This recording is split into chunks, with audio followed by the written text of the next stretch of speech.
mengenai hukum transportasi dengan dosen pengampu Bapak Raja Desril SHMH.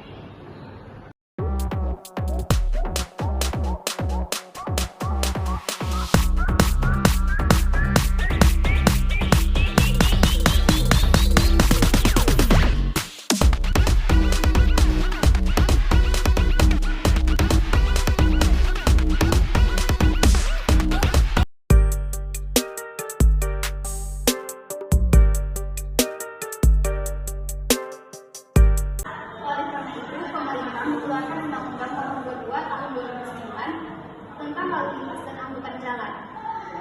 Dan dalam pasal 34 ayat 3 Undang-Undang Dasar Negara Republik Indonesia 1945 yang berbunyi, negara bertanggung jawab atas penyediaan fasilitas pelayanan kesehatan dan fasilitas pelayanan umum yang layak. Oleh karena itu, untuk memperlancar roda perekonomian, menjaga dan memperkokoh persatuan dan kesatuan serta memperlancar hubungan dengan negara lain, dibutuhkan sistem transportasi yang memadai. Itulah peranan hukumnya. Dan adapun manfaat transportasi diklasifikasikan sebagai manfaat ekonomi, yaitu bertujuan memenuhi kebutuhan manusia dengan sejumlah manfaat. Manfaat sosial, transportasi menyediakan berbagai macam kemudahan, yaitu terutama untuk perorangan atau kelompok.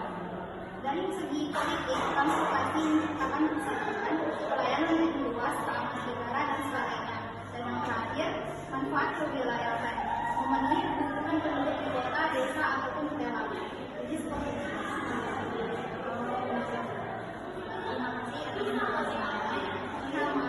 Bila boleh nih, tolong menjelaskan siapa-siapa saja sih pihak yang ada dalam transportasi, serta apa kegunaan mengetahui siapa-siapa saja pihak yang ada dalam transportasi ketika terjadi persoalan hukum yang tidak diinginkan. Baik, saya akan menjawab pertanyaan dari Cecep. Pengangkutan yang dilaksanakan melalui jalur laut terdapat pihak-pihak yang terlibat di dalamnya, yang tentunya memiliki tugas serta tanggung jawab dalam pelaksanaannya, seperti penyewa, pemilik kapal, pengirim, ekspeditor, dan maka tanggung jawab serta batasan dalam perjanjian pengangkutan merupakan hal yang harus diperhatikan guna menjamin keamanan serta keselamatan angkutan baik orang maupun barang-barang muatan. Dan tanggung jawab pengangkut meliputi kewajiban perusahaan angkutan udara untuk mengganti kerugian yang diderita oleh penumpang dan atau pengirim barang serta pihak ketiga.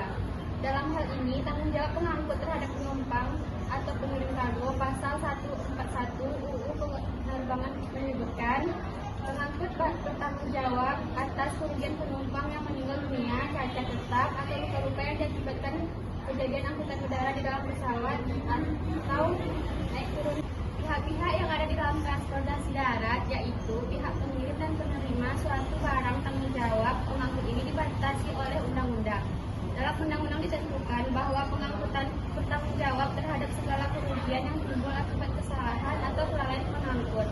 Sedangkan mengenai kerugian yang ditimbulkan akibat keadaan memaksa dan cacat pada penumpang atau barang itu, Kandung lembaga apa saja yang berwenang untuk menyelesaikan persoalan dalam transportasi?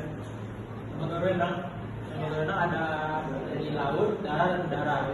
Kalau di laut, Indonesia memiliki 7 lembaga penegak hukum yang terdapat di laut, yaitu Kementerian Perhubungan, Dirjen Hubla, TNI Angkatan Laut, Polri, Direktorat Polisi Perairan, Kementerian Kelautan dan Perikanan, Dirjen PES dan KP. Dan yang terakhir, Kementerian Keuangan, Dirjen Bea Cukai. Untuk transportasi darat, polisi lalu lintas berwenang karena registrasi dan identifikasi kendaraan bermotor merupakan bagian dari tugas Polri. Yang terakhir yaitu di transportasi udara, di banyak negara lembaga ini dikenal sebagai otoritas penerbangan sipil, tetapi tidak sama secara universal. Contohnya otoritas penerbangan sipil nasional Amerika Serikat adalah Federal Aviation Administration atau yang singkat FAA. Dan di Kanada merupakan bagian transport Kanada yaitu TC, dan di Australia dikenal sebagai Civil Aviation Safety Authority atau yang singkat CASA. Terima kasih atas penjelasannya mengenai lembaga yang berwenang menyelesaikan persoalan mengenai transportasi. Boleh dong Mbak kasih tahu sama kami bagaimana cara untuk menuntut secara hukum atas kerugian akibat jasa transportasi tersebut? Di sini ada tiga tuntutan. Yang pertama tuntutan individu atau gugatan biasa, di mana tuntutan mewakili dirinya sendiri secara langsung dengan penggugat dan tergugat merupakan subjek hukum, baik orang maupun badan hukum, dengan dalil tuntutan hak berupa uang prestasi. Tuntutannya adalah ganti kerugian, sehingga dalam hal ini penggugat harus mempunyai perbuatan dan kerugian yang terjadi sebagai akibat perbuatan tergugat. Yang kedua adalah gugatan kelompok atau class action, di mana jumlah penggugatnya adalah banyak atau numeris, sedangkan yang mengajukan gugatan adalah wakil kelompok yang mewakili kepentingannya sendiri maupun anggota kelompoknya. Dengan tuntutan berupa ganti kerugian, pihak yang dapat digugat adalah seluruh subjek hukum, baik orang maupun badan hukum. Selain itu, dalam class action, putusan yang dihasilkan berlaku bagi seluruh anggota kelompok. Mungkin teman saya bisa menambahkan. Legal standing merupakan hal juga yang dimiliki oleh lembaga swadaya masyarakat. Lembaga swadaya masyarakat sebagai penggugat bukan sebagai pihak korban atau yang mengalami kerugian nyata.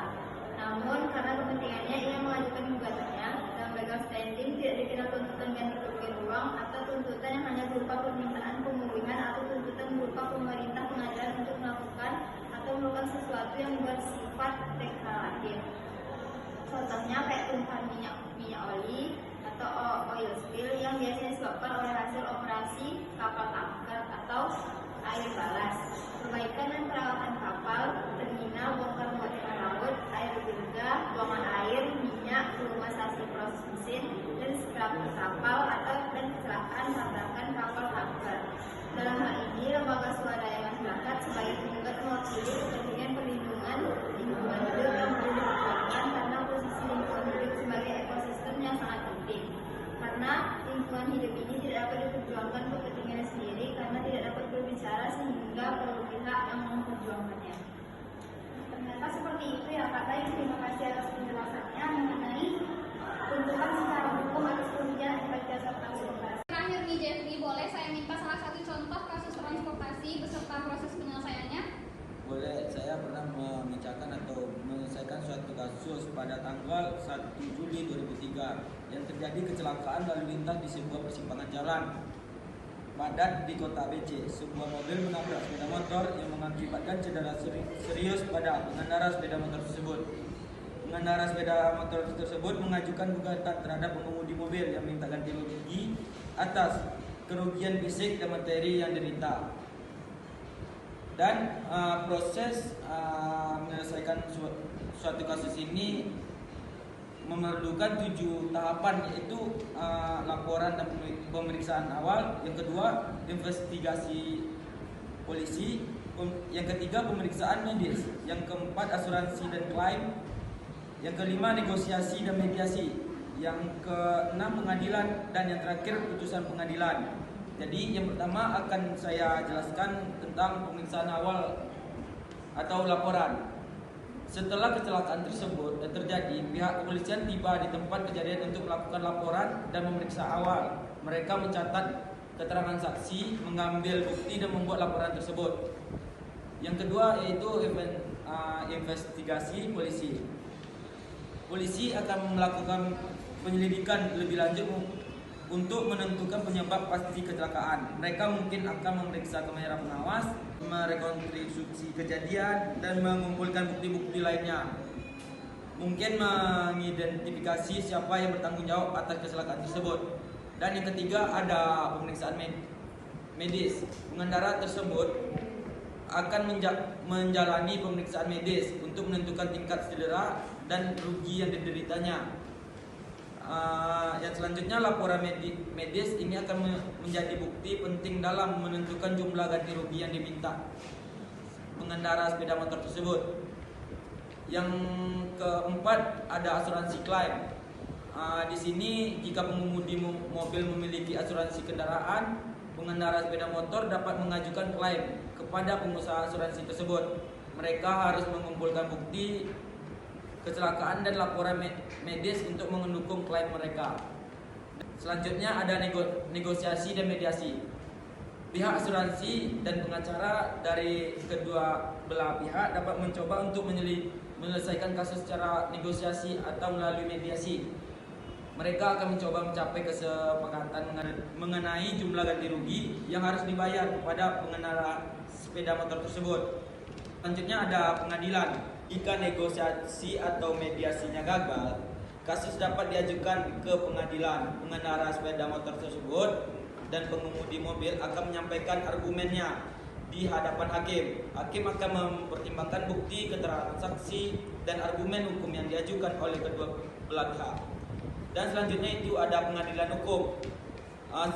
Setelah mendengar semua argumen, hakim akan mengeluarkan putusan. Putusan ini akan menentukan apakah pengemudi mobil harus membayar ganti rugi kepada pengendara sepeda motor tersebut, serta jumlah yang harus dibayar.